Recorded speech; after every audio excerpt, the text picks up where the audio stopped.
Trump's latest comments on the JFK assassination are stirring up old conspiracy theories again. He flat out said he doesn't believe Lee Harvey Oswald acted alone, hinting at a larger, more complex plot behind one of the most infamous moments in American history. With the Kennedy files, in particular, they were going crazy on them. I don't think there's anything that's earth-shattering, but you'll have to make that determination. But let's be real, JFK's story has always been more than just politics and scandal. There was also the love story, the original power couple before that term was even invented. John F. Kennedy and Jackie Kennedy were America's golden couple throughout much of the 50s and into the early 60s. They looked like the perfect couple, total glam and all that, but behind the scenes, things were a bit more complicated. Like JFK's rumored affairs and Jackie's difficult pregnancies, basically, what we saw in the papers wasn't the whole picture. Before JFK became the youngest president in US history and the first Catholic to hold office, he was a congressman representing the 11th district in Massachusetts. There is no conflict between my responsibilities as a public official, carry out my duties and obligations, and my faith. Born into the prestigious Kennedy family, JFK had always been destined for greatness. He attended Harvard and served in the US Naval Reserve during World War II, where he became a war hero. The weapons of war must be abolished before they abolish us. Jackie, born Jacqueline Lee Bouvier, came from a high society background herself, with her father being a stockbroker and her mother a socialite. Jackie, though, wasn't just known for her family connections. She was a talented horseback rider and a smart woman who earned a degree in French literature from George Washington University in 1951. After graduation, Jackie worked at the Washington Times-Herald as their inquiring camera girl. And you used to be a reporter, didn't you? Yes, I did. Now, this is where fate stepped in. In 1952, at a dinner party hosted by a mutual friend of theirs, journalist Charles Bartlett, Jackie and JFK met for the first time. We met at the house of a friend about 2 years ago. Bartlett was hoping to set Jackie up with JFK, and he was thrilled when they immediately clicked. According to Ted Kennedy, JFK's youngest brother, it was love at first sight. Ted said, "My brother really was smitten with her right from the very beginning." And JFK himself admitted, "I've never met anyone like her." You first met the senator when you interviewed him. Well, I interviewed him shortly after I met him. Imagine being so effortlessly elegant that even JFK, who had met just about every glamorous woman on the planet, was like, "Yep, this one's different." From that moment, their connection grew. JFK, a famous ladies' man and seasoned politician, saw Jackie as a challenge. And let's be honest, he was always drawn to a challenge.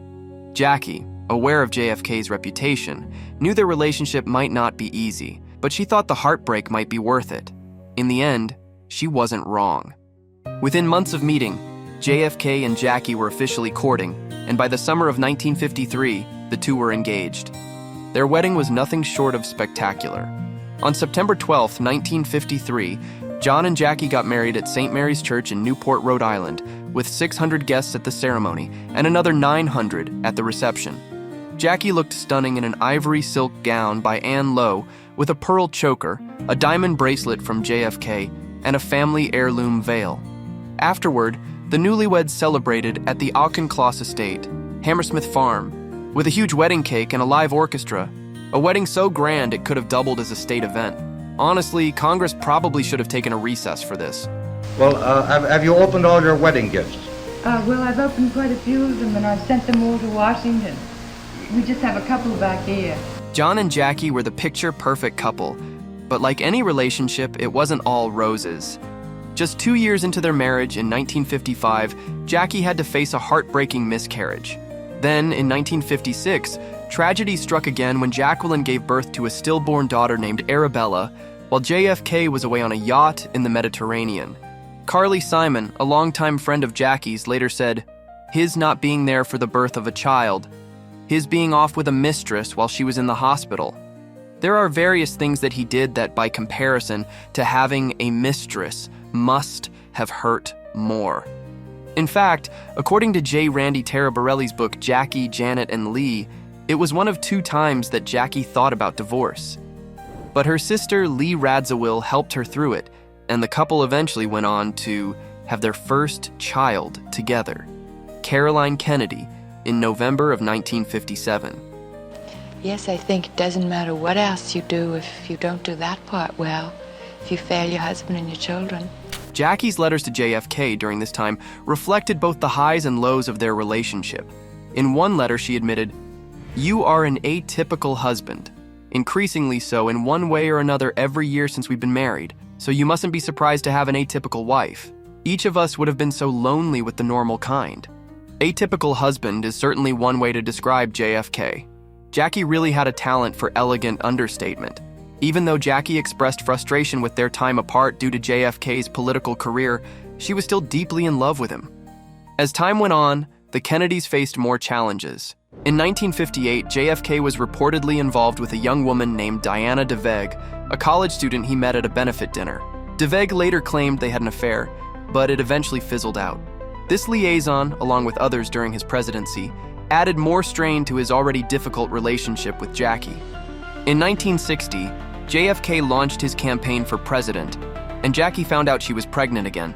You first got the word of the senator's nomination last night. Well, I was watching television, so I suppose the same time everyone else did.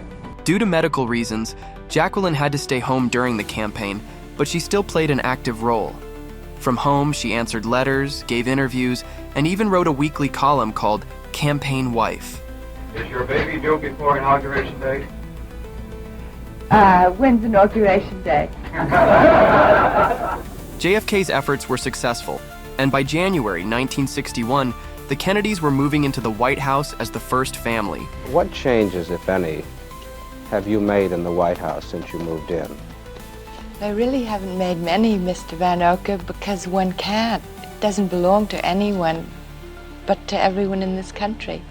Jackie quickly became a symbol of the ideal American woman, embodying style and grace. Of course, I do have an official role as wife of the president, and I think every first lady should do something in this position to help the things she cares about. But behind the polished public image, JFK's infidelities continued. In 1962, Mimi Alford, a White House intern, revealed in her memoir that she had a relationship with JFK. She even described having intimate moments with him in the bedroom he shared with Jackie. At the same time, Marilyn Monroe's famous Happy Birthday performance at JFK's birthday party in 1962 raised suspicions of a romantic relationship between the two. Happy birthday, Mr. President. Happy birthday to you. Though Jackie was reportedly aware of JFK's affairs, she didn't let it interfere with her public duties. She once famously told her sister, "Life's too short to worry about Marilyn Monroe." Despite the challenges in their marriage, Jackie remained devoted to her husband and children throughout their time in the White House. She became a fashion icon, the perfect wife and mother, and one of the most admired first ladies in American history. The public adored Jackie, and in his own way, JFK loved her too. It is rather hard with children. There's so little privacy. I don't mind for myself, but I think it's very hard with them. Then, in 1963, tragedy struck once more. Their third child, Patrick Bouvier Kennedy, was born prematurely in August of that year. He lived for only 39 hours before passing away. This was a devastating blow to the Kennedys, but it also seemed to bring them closer together. According to Clint Hill, Jackie's Secret Service agent, there was a noticeable shift in their relationship after Patrick's death. Prior to this, they were much more restrained and less willing to express their close, loving relationship while out in public. The loss of Patrick seemed to be the catalyst to change all that. Even with everything they had been through, the Kennedys seemed to be on a path toward healing when their 10th wedding anniversary arrived on September 12, 1963. JFK gave Jackie a special gift, an Egyptian snake bracelet. They celebrated quietly, unaware that the worst was yet to come. As we all know, the tragic end of JFK's life came on November 22, 1963, when he was assassinated in Dallas. Jackie was by his side when the shots were fired, and she was with him as they rushed to the hospital. The world watched in horror as she stood beside Lyndon B. Johnson on Air Force One after her husband's death, still wearing the blood-stained pink Chanel suit. When asked why she didn't change her clothes, Jackie simply said, "Let them see what they've done." The Attorney General relayed to me your desire for a more modest ceremony. I've changed my mind. I'm sorry? I said I've changed my mind. We will have a procession, and I will walk to the cathedral with the casket. After JFK's death, Jackie was overwhelmed with grief. She struggled with depression and, in private letters, even spoke about taking her own life. The knowledge of the affection in which my husband was held by all of you has sustained me. But over time, Jackie sought therapy and worked through her loss.